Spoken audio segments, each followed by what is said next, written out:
líder en opinión, por tu canal independiente, Venevisión.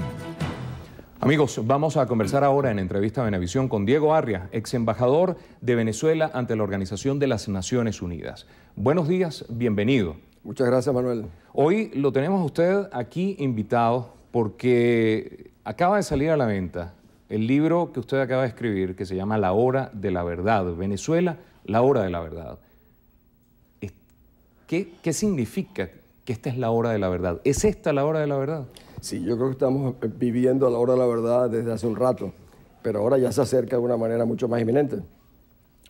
Fíjate, Manuel, que la hora de la verdad, yo siempre digo, tiene una doble implicación. Una es, suena como gran temor, alarma, que de hecho lo es, porque yo creo que Venezuela vive su momento donde nunca antes ha estado tan dividida por el odio, la violencia.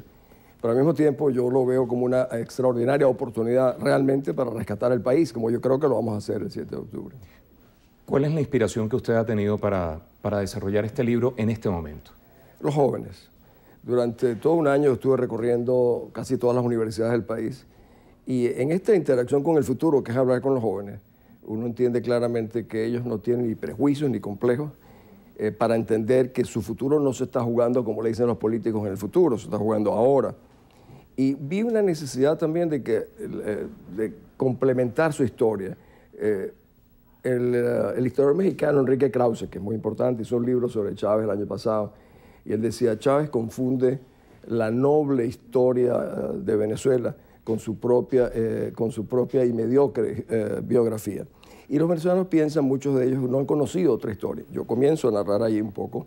No es un yo te lo dije, porque mi último libro, que se llamaba Primero la Gente, yo decía, Venezuela hace 20 años tenía recursos y oportunidades que pocos países tenían.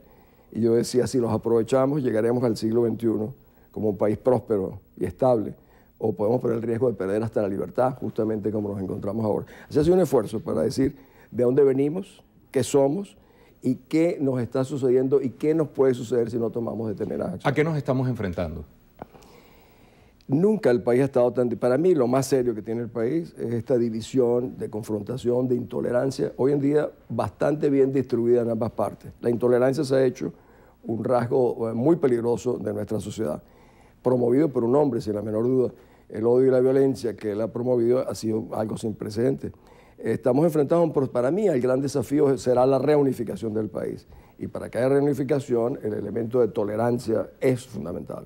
Ahora bien, cuando usted habla de tolerancia, recordamos su participación en lo que fue el proceso de primarias en Venezuela. Su propuesta, por decirlo en términos coloquiales, era una de las más fuertes, una de las más definidas, por qué no decirlo, una de las más radicales. Manuel, yo tengo un capítulo ahí que se llama Vivir en negación. Hay gente que prefiere no ver los problemas.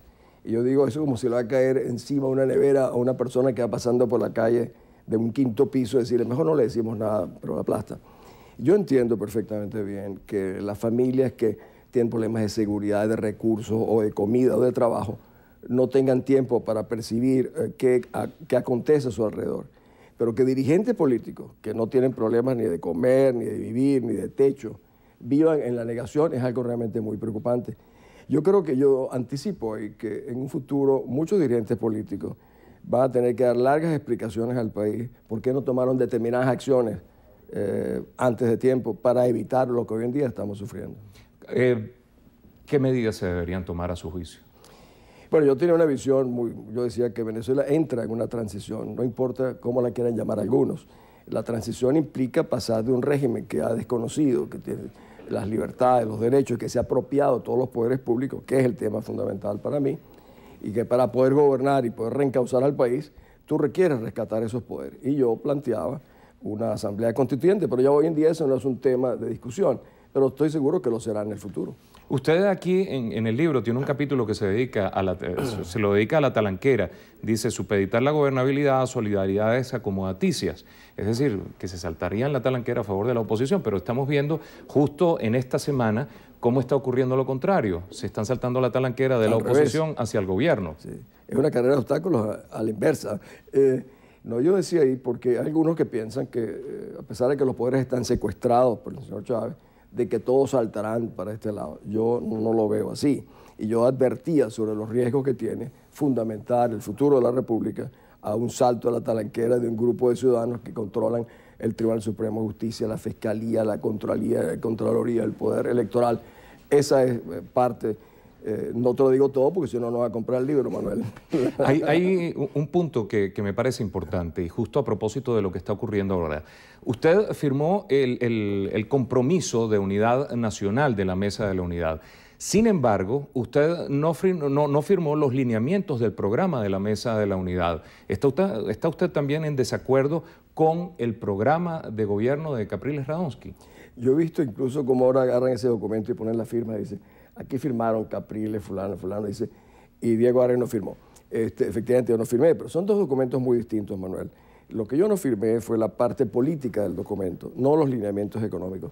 Los lineamientos técnicos de ese programa fueron hechos por la Mesa de la Unidad y el grupo de técnicos que preparó el programa realmente es extraordinario. Nunca tuve objeción a eso.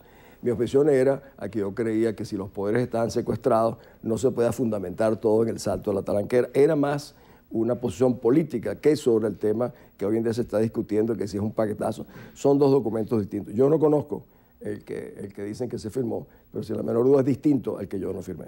Ahora bien, ¿estará implosionando la Mesa de la Unidad a la luz de los sucesos de esta semana?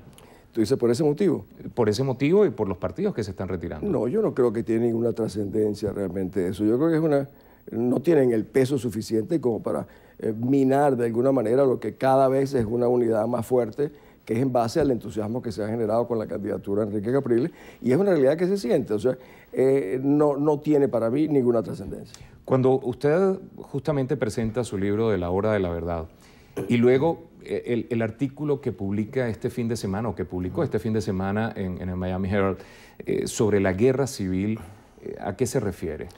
Yo vi, hay una característica, un denominador común de los que gobiernan de una manera despótica, autoritaria un país, cuando comienzan a perder el sentido de la realidad y el control de sí mismo. Uno ve en los cines lo que era la reacción de un Hitler o un Gaddafi desesperado, es cuando advierten una inminente derrota. Pero cuando tú hablas de guerra civil, para que haya una guerra civil tú tienes que tener dos partes armadas. En Venezuela hay una sola parte armada, que es la del gobierno, por lo cual no sería, como dije yo en mi artículo, no sería una guerra civil, sería una advertencia a una masacre. Pero para que haya una masacre, tú tienes que contar con las Fuerzas Armadas. Y yo digo que eso es imposible, que las Fuerzas Armadas participen en una acción criminal de ese tipo. Y yo señalaba una cosa, Manuel, por ejemplo, cuando cayó el muro de Berlín, en Berlín Oriental habían 50.000 soldados soviéticos, mucho mejor armados que los nuestros, con más tanques. Sin embargo, cuando los alemanes comenzaron a pasar del otro lado, ni un soldado se le ocurrió disparar un tiro. Aquí pasaría lo mismo. Las Fuerzas Armadas no van a masacrar al pueblo venezolano, como advierte el señor Chávez que sería posible. Usted, que estuvo en la ONU ocupando un relevantísimo cargo, ¿qué opinión le merece el retiro de Venezuela de la Comisión Interamericana de Derechos Humanos? Es el peor mensaje al mundo. Yo lo voy a poner un poco en contexto. El señor Chávez se acostumbró a silenciar todos los poderes que lo controlaban, como es el Tribunal Supremo, la Fiscalía. Una vez que se apoderó de todos los poderes locales en Venezuela, comenzó a advertir, porque no lo conocía, que había una instancia internacional, como la Comisión Interamericana de Derechos Humanos, donde los venezolanos teníamos la oportunidad de ir a denunciar los casos de abuso. Eso le molestó al punto tal que ahora ha llegado a nada menos que a denunciar la Comisión Americana de Derechos Humanos. Eso tiene implicaciones muy graves. Evidentemente, si él fuera a permanecer en el poder, como no va a ser ese el caso, no tengo la misma preocupación. Pero por cierto, Manuel, eso tiene implicaciones para Mercosur. Mercosur tiene varias cláusulas, en la cual uno es el protocolo de Ushuaia, que es la cláusula democrática, que justamente esto sería la negación. Ya en Brasil, yo hablé con el ex canciller Lampreia de Cardoso la semana pasada, ya está teniendo profundas consecuencias. ¿Cuál es?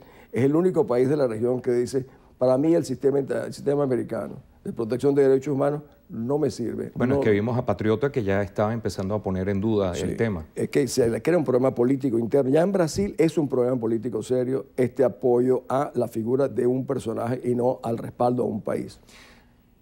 Embajador, se nos acabó el tiempo. Sin embargo, cuando revisaba su libro, usted decía aquí que aquí respondía a preguntas que le habían hecho y a algunas que le hubiera gustado que le hicieran. ¿Qué pregunta le hubiera gustado que le hicieran? Pues fíjate, porque uno es que la única manera de interactuar con el futuro son los jóvenes. Yo te decía que se lo dedicaba a ellos, no porque la lectura solamente sea para ellos. Pero yo les digo, mire, les digo a los jóvenes siempre, el día que los venezolanos nos unamos realmente, nos vamos a maravillar de las cosas extraordinarias que juntos podemos hacer.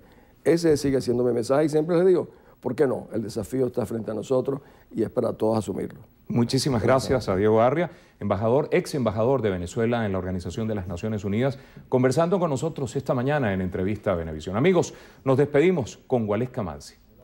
Así es, antes de hacerlo queríamos comentarles que el presidente estadounidense Barack Obama confirmó hoy la muerte del embajador de Estados Unidos en Libia, Chris Stevens, y de otros 3 norteamericanos en el ataque contra el consulado de su país en Benghazi. Por su parte, el viceministro de Interior para el Oriente de Libia, Wanis al-Sharaf, reveló que se produjeron 2 ataques diferentes, uno contra el consulado de ese país y otro contra el convoy que trataba de evacuar a las víctimas. Al-Sharaf acusó a delincuentes y a simpatizantes del antiguo régimen del coronel Muammar al-Gaddafi de estar implicados en el asalto que comenzó tras una protesta frente a la sede del consulado por un video realizado en Estados Unidos y que supuestamente ofendía a Mahoma. Esta información, por supuesto, será ampliada en la emisión meridiana de Noticiero Venevisión. Nos despedimos, llegamos hacia el final. Noticiero Venevisión reporta. Ustedes deciden. Feliz día.